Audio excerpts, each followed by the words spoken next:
Don't come back if you can't even handle basic housework. My mother-in-law yelled at me angrily. She said this while I was in the hospital with a broken leg. The ironic thing was that she was the reason I got hurt, but instead of apologizing, she wanted to throw me out of the house.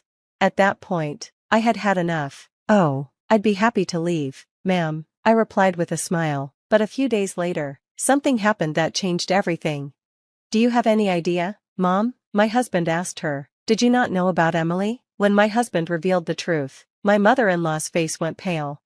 "My name is Emily Johnson. I married Alex 3 years ago after meeting him through a friend. Alex's family runs a small diner, mostly managed by his mother. His father passed away when he was young, so she raised Alex by herself, which I knew must have been a tough journey. At first, I respected her deeply.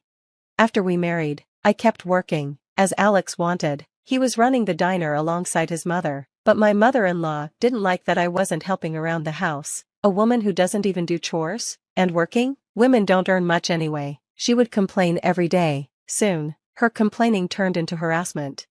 "You don't do any chores," she'd say, and if I found time to help, she'd criticize my work. "You're not even doing it right. Do you even care?" No matter how hard I tried, nothing seemed good enough for her. She'd scold me, calling me useless and often lecturing me for hours. My stress kept growing. When I tried to talk to Alex about it, he just said, "It's between you two, don't drag me into this," and kept out of it. Then, one day, things took a turn. The diner was closed, and my mother-in-law left early in the morning. By evening, I received a sudden call, demanding that I come and get her. The call ended abruptly before I could even refuse, leaving me with no choice but to reluctantly head to the train station. When I finally reached the station, she did nothing but complain all the way home, accusing me of being late and complaining about the heating system. It was nothing new, so I just nodded and shrugged it off, but I guess that got on her nerves. "What kind of attitude is that? Don't you think it's disrespectful to your mother-in-law?" she snapped. In a fit of rage, she raised her hand against me, even though I was driving. "Ouch, stop it. I'm driving," I said. "Quiet," she yelled. "Don't you dare talk back to me." My pleas fell on deaf ears as she was blinded by anger. Not satisfied with slapping me, she tried to kick me hard, but her foot hit the steering wheel. The next thing I knew, I was in a hospital bed. "Where am I?" I asked the nurse, who was changing my drip. "You were brought to the hospital after a car accident," she explained. "You broke your right leg and have cuts and bruises all over your body." "How's my mother-in-law?" I asked, concerned. "She only has a few scratches, no one else was injured," the nurse reassured me.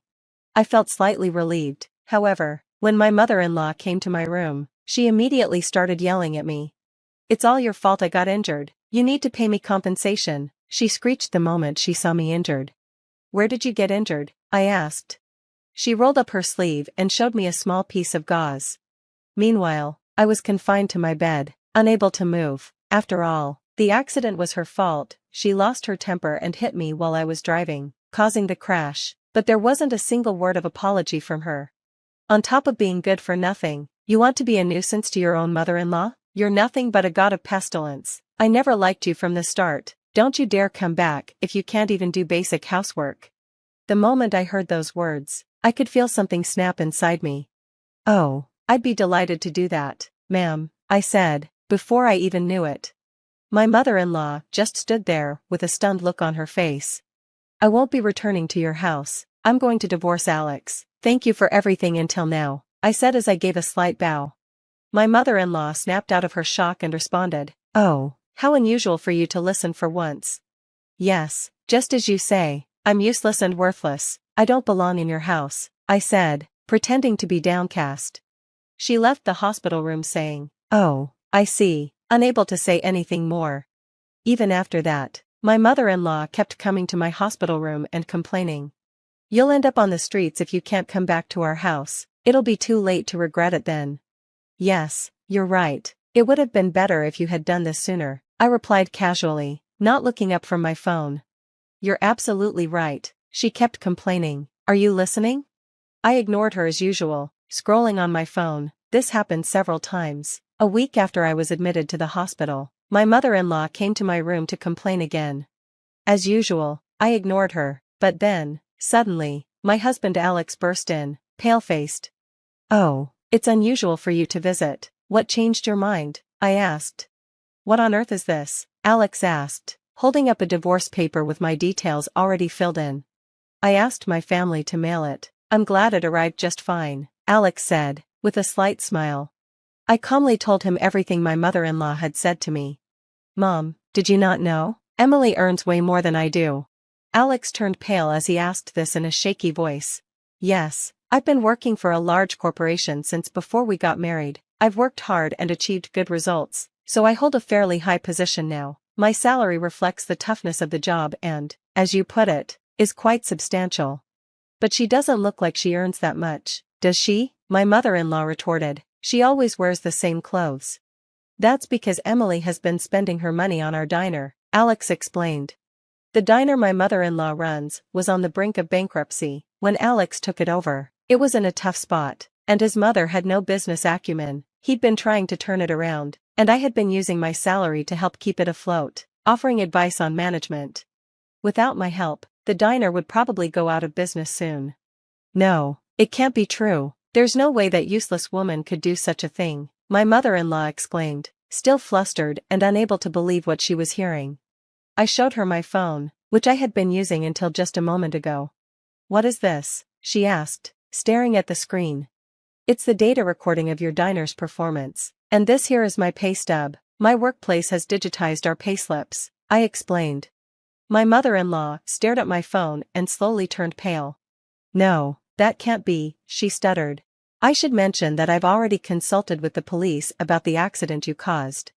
What? My mother-in-law's expression was utterly shocked. I could only sigh in exasperation. Since an accident occurred, of course the police will conduct an inquiry, right? So I reported everything exactly as it happened to them, and I've submitted the dashcam footage. Why would you do that? She asked, visibly nervous.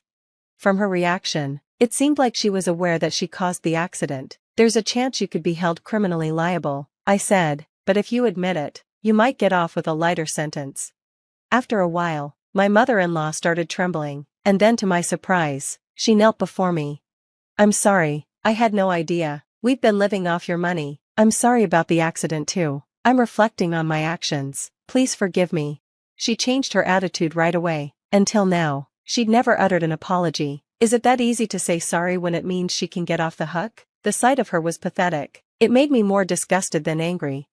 Emily, Mom's really sorry. You'll forgive her, right? Alex said, his voice pleading as he laid his hand on my mother-in-law's back. She looked up at him with tearful eyes, and he nodded reassuringly.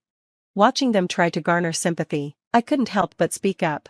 What are you saying? I will never forgive you. Huh? Isn't it obvious? I said, actually, I intended to divorce you even before this mess with your mom. Alex was taken aback by my unexpected response. Even when I was seriously injured and hospitalized, you never visited me. You spent my salary without a shred of gratitude. I've been fed up with you for a while now. What's the point of staying married to you? In fact, you're only bringing me down. That's why I'm divorcing you. I smiled brightly, in stark contrast to Alex and my mother-in-law, whose faces were filled with despair. There was some fuss afterward, with Alex throwing a tantrum, but once I mentioned getting a lawyer involved, he quickly signed the divorce papers. He should have just signed them without making such a fuss. I couldn't be more disappointed in him, but the regret of marrying him cut deep. Once they lost my support, their family diner quickly faced operational issues and shut down in no time, leaving Alex and my mother-in-law in a poor state. My mother-in-law had said she would be left on the streets, but it seems they were the ones in that predicament. They sold off the diner for peanuts and moved to a rundown apartment. Having no work experience outside the diner, they could only find low-paying jobs, barely scraping by. By the way, it turned out that my mother-in-law had lied about losing her husband at a young age. She was actually quite the player, and her fed-up husband had filed for divorce and left her. Even on the day of the accident, she was out gallivanting with another man. I found out these details from a police officer who was investigating the accident. I have nothing but gratitude for the police who kept up the investigation. My mother-in-law will probably be charged with some crime at some point. Already living a miserable life, if they end up in police custody, they will likely face ruin. Perhaps sensing this, I received a plea for reconciliation from my ex-husband after our divorce.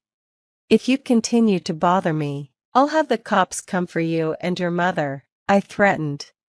After that, he never showed up in front of me again. The divorce went through smoothly, and I cut ties with my in-laws. My broken bone healed after treatment. Currently, I'm working hard while still recovering from my injury. I had been using my salary for my in-laws' diner before, so I had almost no money left for myself. But it's different now. I'm working for myself and able to spend money only on myself. I had no idea how much happiness this would bring. I'm thinking of valuing myself more, and if I can find a partner who values me, I'm considering getting remarried.